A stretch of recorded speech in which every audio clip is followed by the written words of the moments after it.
First announced at E3 2017, Skull & Bones has been a very long time coming, and despite delay after delay, there were murmurs that the game might reappear at Ubisoft Forward for September, but that's not the case, despite Gods & Monsters, which is now Immortals Phoenix Rising, being re-announced.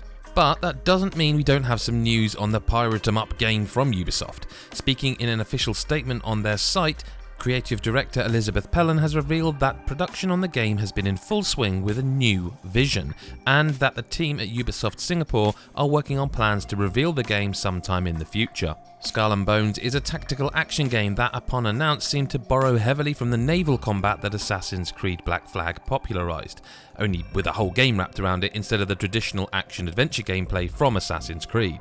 As for why the game isn't hitting the launch date previously promised, the dev team simply needed more time. Pellin addressed this exact issue, saying, "We dreamt something bigger for Skull & Bones, and these ambitions naturally came with bigger challenges." She continued, "These difficulties resulted in necessary delays for our game. Critical questions needed to be addressed over the past several months, such as how do we modernise the classic pirate fantasy? How do we ensure a more immersive and visceral experience? How do we create cool and memorable moments in-game? For most of these questions to be answered, it was clear that we needed more development time."